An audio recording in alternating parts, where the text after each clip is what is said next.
Hello guys, welcome back to my channel. It's me again, Vivian. So isa na po akong OFW dito sa United Arab Emirates at kasalukuyan po akong nanirahan ngayon dito sa Al Ain, Abu Dhabi, United Arab Emirates. Ako po ay nagtatrabaho sa isang dental clinic as dental assistant. So ayan guys, pinakilala ko lang po yung aking sarili and kasi po ang aking content talaga ay tutorial. So ngayon iibahin na natin guys dahil isa na tayong OFW and busy na yung life natin. So ayan guys, so actually holiday ngayon guys, kaya kami po ay mamamasyal, magro-road trip po kami. Wala po kami exact location. Wow. Basta naisip lang namin, punta namin ang Hatta Dam sa araw na ito. And kung ano pa yung maisip namin mamaya, so tingnan natin. So dito po kami magkikita-kita sa House 26, bahay ni Ating Salome, ang aking ating na minamahal kong lubos at tunay na siya mag-recommend sa atin sa bago nating trabaho. Ayan, mabuhay ka Ating, and naway marami ka pang matulungan. So ayan, dito po kami magkikita-kita guys. Antayin namin dito yung car lift na nirentahan namin. Kaya naman samahan nyo kami guys. Let's go! Yung sa Sarja, nakita ko kanina sa TikTok. Marami. Alam mo, kaya gusto ko ng road trip. So ayan. Ito yung mga excited ba? excited. Tuloy pa din. Akala ko meron akong hindi kakausapin. Buang talaga. Sabi ko, pag hindi natuloy talaga tong lakad na to, hindi na ako makikipag-deal sa kanila. Bahala sila. Ang aga magpanik ni Ate Salome. Na busy lang ako pero kinonfirm ko naman na okay na. Siguro yung madami siguro confirmation gusto niya. Ako naman sabi ko, bakit kaya hindi nagre-reply? Alas 6 daw. Sabi ko, ligo lang ako ha. Ang ganda-ganda ko dito sa camera. Let's stay high. ang ano naman ay ang puti mo. Grabe naman puti. Maliwanag kasi. Maliwanag. Sobrang puti ni Christy. Alam mo, masaya-masayang katabi kasi ikaw ba naman nakaganyan? Oo nga. Kaya puting-puti pa. Wala Tayo na. tatabi dyan mamaya pag Baka kahit mag-picture. na ayaw niyang pumunta ng Corpacanat ko sige, go tayo. Sayang ang Nakuha sa spaghetti ba? Pangalawang beses na bihis ko na to kasi masyadong sexy yung isa. Kita-kita pa. Kaya pala naman hindi makapag-contact dun sa busy sa pag-out. Kasi kaya pala. Dami ng kwan dito. Hindi ko lang may ganun ito para mas ma-enjoy ko ng mahiga. Yung i-slide konti kasi parang Pwede para na, akong nasa nasa gilid. Nasa gilid. Kinukuan ko wala. Ito Wala, ayaw. Ayaw mo na. Pag nasa kalagitnaan na ng Vivian, saka kauli mag-video. Parang mabait nga ito. Lagi itong nagdudubay kasi ng mga pasahero na naiwan ng mga bus. Ganda. Ito na lang kunin natin na kwan pag meron na naman tayong galaan. Sa susunod. Kung balikan man ang hirap, luha at lahat. Ayan ka na naman sa konti, hindi ka pa nagsabi. Ang daming ulam kung kunting kanin. Biryani ito, bakay ng kanin. So ayan guys, bumili po sila ng tubig kasi baon namin guys kasi medyo mahaba-haba yung aming lalakayin. Saan pa ni Ate Salome? Mahirap na mahirap ng Yung mga lalaking to, ayok na hayok sa nakashort. Please lang, para naman para may silbi ka naman. para ma-minus naman. Nakadalawang bihis ka, Ben. Mekos-mekos mo Hindi mo muna. tinawagan muna. Busy ka sa kakabihis. Masyadong sexy. Ayoko rin inom ng inom. Yan natin sa limit, tika lang yung baso sa... Hindi ako talaga natulog sa bus. Yung mga nag-ex. Oo, nasa bus kami. Nasa harapan ako. Talagang yung mata ko nakaganyan. Na-amaze kasi ako sa bundok. Dinidevelop talaga nila ang Western. So ayan guys, nasa kalagitnaan na kami ng aming pagbabiyahe. So ayan, kung makikita nyo po, puro kalupaan na lang yung nakikita natin ngayon. So wala nang kakahuyan, wala na kung ano-ano, wala nang building.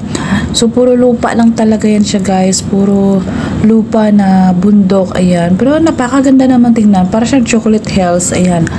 So, alam niyo po, ang dami ring naninirahan sa lugar na to, kahit ganyan yung lokasyon na parang wala kang makikita. And alam niyo po ba na napakainit po dito sa United Arab Emirates. So, ito po yung pupuntahan namin ay Hatta Dam. So, sabi nila, ano daw yan, parang boundary na ng Oman and United Arab Emirates. So, ayan. Kaya yung nakikita natin ngayon ay mga mulubundukin na guys. So, ito. So, alam nyo ba na kahit ganito yung lugar na to, ay ang dami pong nakatira ng mga lokal na tao dito. So, hindi ko lang ma-imagine kung paano sila nabubuhay, ano yung ikinabubuhay nila dito, and paano sila nakakatagal sa ganitong lugar. Although, naka-aircon naman po yung mga bahay dito. Hindi naman mainit pag nasa loob ka, pero syempre, pag lumabas ka ng bahay, abay, para kang masusunog guys. Sobrang init kasi dito. Unless kung winter, sobrang lamig naman yung lugar na ito. So, ganun lang po yung klima nila, tag-init at saka taglamig lang. So, ang dami namin nakikitang kabahayan. Ang nakakatakot dito guys kasi pag nagkakaroon na rin sila ng cloud seeding and hindi na rin po lingid sa kaalaman natin na umuulan na po sa lugar na ito. So, ang nakakatakot dito guys is kapag lumakas yung ulan at magkaroon ng landslide, talagang napakadelikado. So, iniisip ko pa no yung mga katulong na nag-a-apply papunta dito sa United Arab Emirates, at kung halimbawang ma-assign sila dito or dito nakatira yung kanilang amo, siguro sobrang hirap nun kasi napakalungkot talaga ng lugar na ito guys. So ayan, parang hindi ko talaga kayanin. Ayan.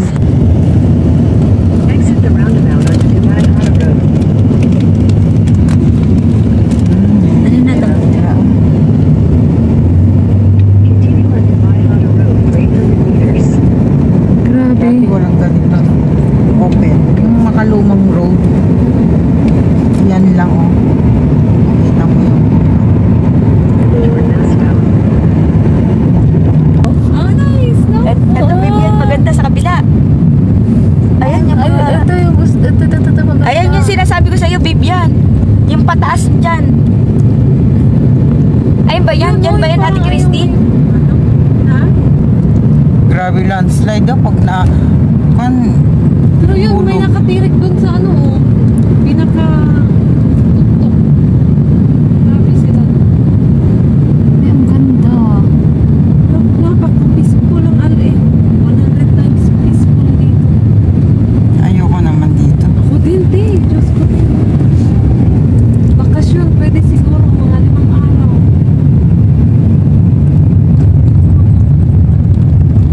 Maganda pa rin talaga, Ali. Nung napatira ako sa Abu Dhabi, okay naman sa Abu Dhabi. Pero nung napapunta ako ng Dubai, Napakaliit lang ng mga... ayoko ng Dubai, grounded. Parang ganito siya nga. Yung sasakyan doon. Eh, ano talaga, iintayin pa tayo ni Kuya dito. Oh, ano ba si Kuya? Magdardawar-dawar-dawar.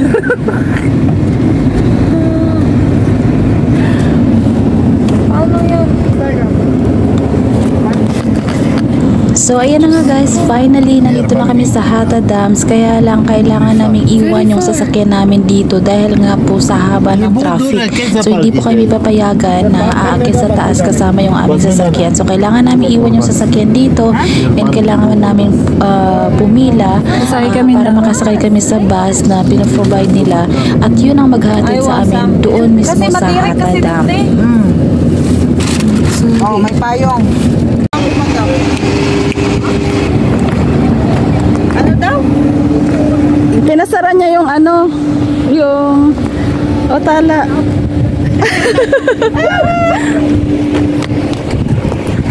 Ayun na eh. Salabi yung sunscreen, hindi kaya na. Huwag kayo patumpik-tumpik pa.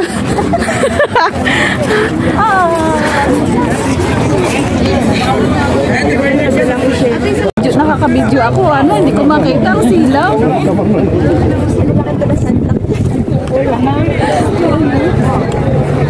Nasa na Vivian, nasisilaw ako. So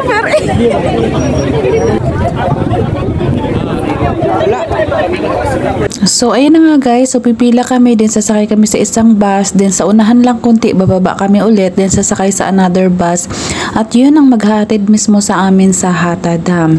So ayan, kung nakikita nyo guys, napakahaba ng pila, and ayan na nga, nandito na kami, din bababa kami ulit dito, then sasakay kami ulit sa panibagong bus. So ewan ko ba't ganito yung style nila, hindi na lang tuloy-tuloy.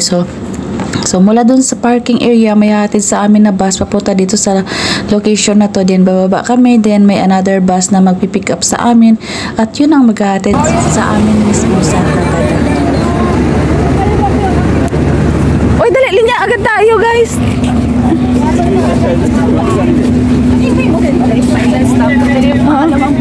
Dali na, huwag na magpatumpik-tumpik pa, sabi ko. Kasi yung payong. Ate, ang patumpik-tumpik pa, karakaraka, pila agad. Meron silang final destination. Ito nga yung wrong turn.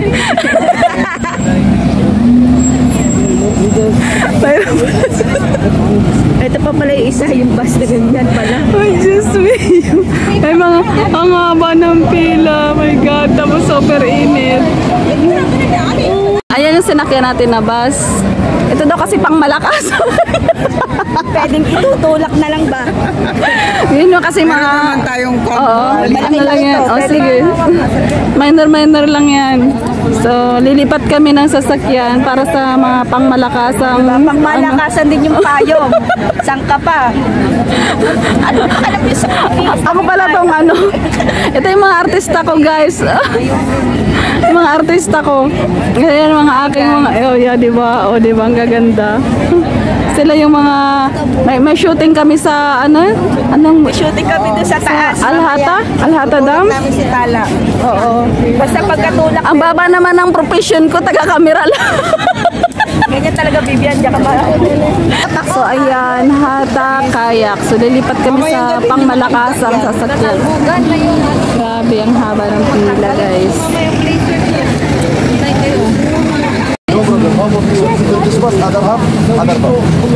Walang hindi pwedeng maiwan sa amin. Baunahin namin nasa likod. Okay. Doon tayo sa last bus. Yeah. We're a family. This is our father. This is my father. I'm the mother. I'm the... هذا شبح هذا Baba.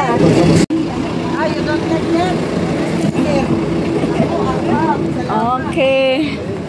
Oh my God. Saan ba? I'm here na.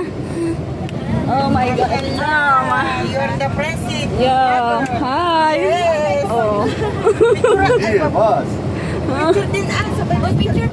Naglakad din kami doon. Super. Kaso lang, Sam, ay winter yun. Oh, calculator. Kaya? Tapos mamaya, hihinto na naman tayo doon. Lilipat na naman. Ang lokohan na talaga to. Na parang gano'n na nga. Ayan o. Ano ba yan? Tayo bababa. Yatin nyo kami sa final destination. Hindi natin naisip na madami talaga dapat na holiday. So ayan na nga guys, kung nakikita nyo ang haba ng pila. So yung iba, hindi na nakatiis, naglakad na sila papunta sa taas. So kami naman po ay tamad maglakad, and sobrang napakainit naman talaga. So nagtiyaga talaga kaming mag-antay guys hanggang sa, ayan, nakaraos na nga kami yung sinasakyan naming bus. Finally, ayan, umaakit na, umuusad na kami hanggang taas na. So ayan. So, napakataas naman kasi talaga nito guys. Kung lalakarin mo, talagang hihingalin ka bago makarating doon sa pinakataas dito sa aming final destination, ika nga. Meron din siyang kainan. Pira ko kung kainin nyo na lang yung hotdog ko doon. Oo nga. Thank you.